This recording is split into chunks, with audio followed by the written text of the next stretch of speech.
Welcome everyone, I'm Dr. Sam Spinelli. And I'm Dr. Teddy Wilsey. Today, we're gonna be showing you how you can take different common bodyweight movements and make them harder to build muscle at home. Doing so, we're gonna discuss changing leverages, manipulating physics in our favor, and how we can change exercises to stimulate for effective reps to build muscle at home. Now, if you want a program that takes care of all of this for you, check out our home muscle building program. We made this program to train at home using body weight and common household items requiring zero exercise equipment. You could do this movement at a gym and load it up with additional weight as well, and it would still be highly challenging and effective. We'll have a link to it in the description below. So let's get into some exercises. First up, let's check out the push-up. The push-up is great to develop your pecs, triceps, shoulders, and build a strong core. While it's great for those things, it's also not that challenging for most people after training for a while. However, we can adjust it very easily to make it effective. When looking to adjust it, there's a few categories that we can think of. The first one, body angle. When we do a normal push-up, we have about 60% of our weight in our hands. By going to a feet elevated push-up, we can shift that percentage higher. You want to find something that you can safely put your feet on, such as a chair or a couch, and then from here, go through the same technique you'd normally utilize. You don't have to elevate it much to make it more challenging. You can start off small and work higher over time. As you elevate your feet higher, the movement will progressively get harder and harder. For those who can pump out at least 10 high quality push-ups, elevating your feet is a simple solution to making them harder. A second way to use body angle to our advantage is the piked push-up. This functions similarly to elevating the feet by encouraging more weight to be placed onto our hands, but it also shifts us to a more vertical press as well. Doing this will challenge our shoulders more and be similar to a strict press. A key to making sure you're working your shoulders is that you press back up, that you push your shoulders towards your feet and not straight up. Going straight up will be more of a triceps extension, whereas the arc will get the delts more involved. For those looking to get a stronger upper body, and in particular their shoulders, this is an excellent choice. Body angle is one option that we can change to manipulate the exercise harder, but there are other ones, such as hand placement, we can also utilize. Narrowing up your grip can be a simple change that results in a big difference. Taking your hands about one hand width closer together will shift more load to the triceps to work harder. As you do this, keep your elbows tucked in tight to really focus on the triceps in this motion. If you take your hands together and make a diamond, we can make this movement even more challenging for the chest. This exercise actually has studies showing higher EMG activation with the pecs than a regular push-up. You'll notice that by having your hands in the diamond shape, your elbows will flare out more than the narrow grip, which is an aspect of what really draws the pecs in. That creates shoulder internal rotation. And as we go up and down, our pecs work to control how far out our elbows go and then bring them back in. So if you're looking to challenge your triceps more, the narrow grip is more effective, but if you want to hit the pecs, go all the way in to the diamond grip. We can continue to build off that idea of hand placement and go to a version of the push-up that most people probably haven't seen, the underhand push-up. Here we take our hands and go in the opposite direction of the diamond push-up and go to an externally rotated position. This might seem like an odd move, but if you've ever seen gymnasts do a planche on rings, it's a very similar position. Going into this position will help recruit our upper pec fibers more, as our hands will be in a lower relative position in relationship to the elbow than the normal push-up. It will reduce the moment on the triceps and put more of a challenge to the shoulders to perform shoulder flexion. Shoulder flexion is where we take our arm from our midline up towards our shoulder level or higher. Our delts do this, but our pecs are also involved, particularly our upper pecs.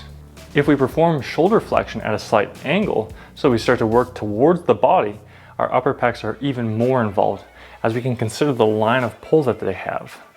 When we do the underhand push-up, our elbows start out wide and come narrow, just like our upper pec fibers do, so we can see how they're very involved.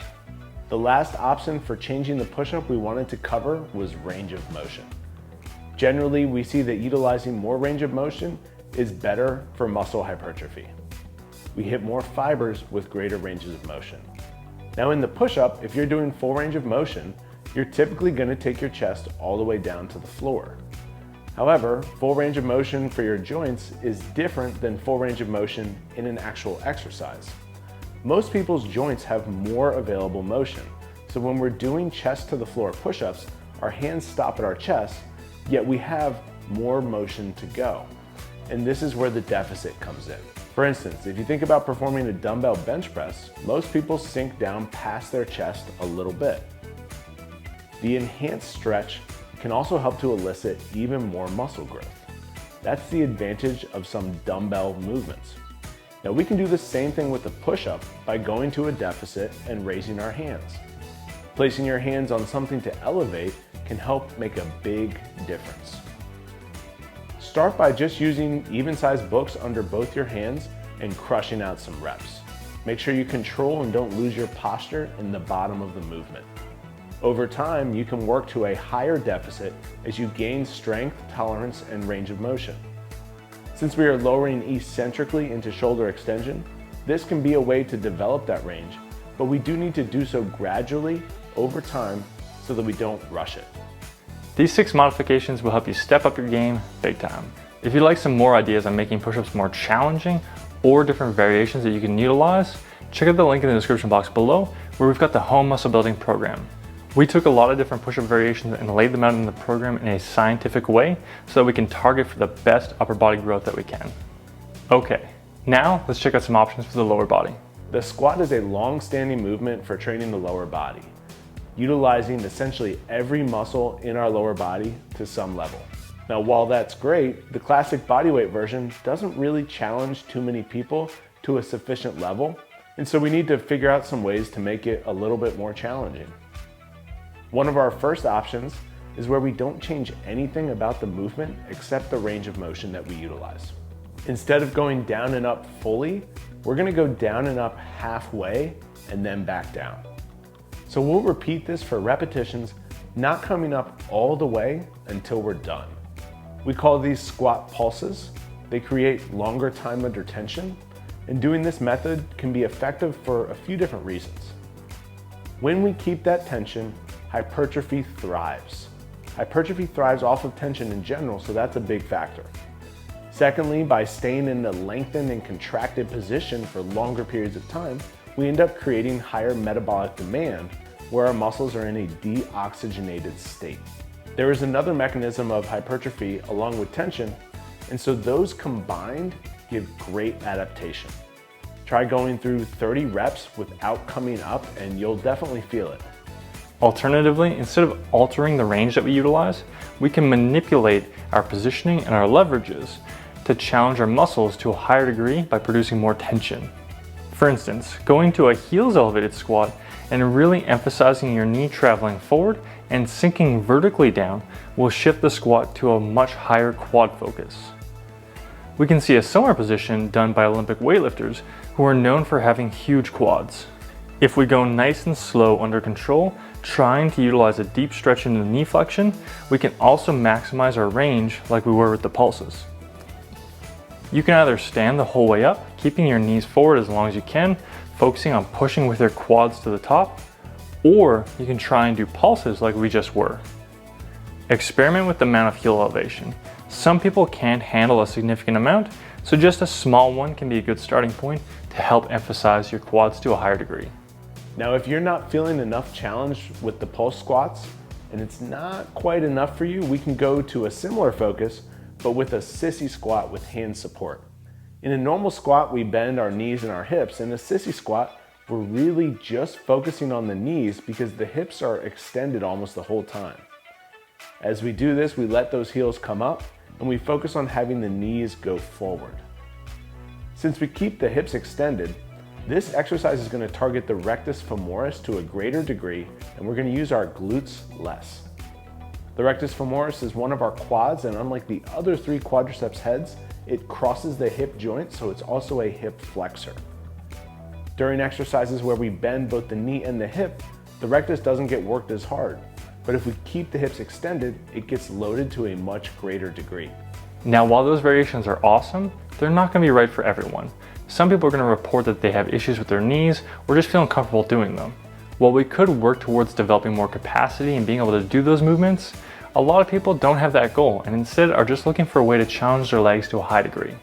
That's where transitioning to a single leg version of the squat is going to come in better.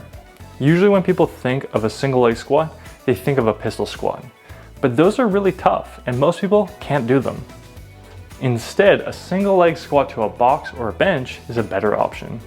Here we set up with a box, bench, chair, or couch behind us, straighten one leg in front, and then squat down, trying to focus on controlling it and not just dropping fast. For those who struggle with this and find themselves plopping down, you can try holding onto something with your hands in front of you as a form of a counterbalance. For those who can crush this, you can hold on to something in your hands, but down by your sides, or toss a backpack on for extra weight. Over time, you can try and utilize a lower height and work on going through a deeper range of motion.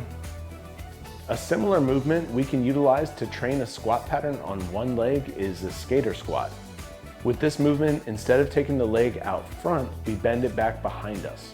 This is actually really similar to a reverse lunge, except that you don't let your back foot touch the ground. So you can use a mat, a pillow, or something else soft as your contact point for your knee. And as we go down, we keep our back knee bent so that contact point is really just the knee and not the foot. Don't touch your foot on the ground. Now, by adjusting the height of the surface you make contact with, you can create different constraints and regulate how far or how hard the movement is. The deeper you take it, the harder it will be. The higher you make it, the easier it will be. These 5 different squat options are going to help take your lower body bodyweight training to the next level. This is the only program of its kind, offering 4 different levels to adjust to your strength and skill levels. We just released the program and it has full tutorial videos for each training session that walks you through and shows you every movement. Thanks for watching. Make sure to subscribe and tap that like button. We really appreciate it. See you in the next video.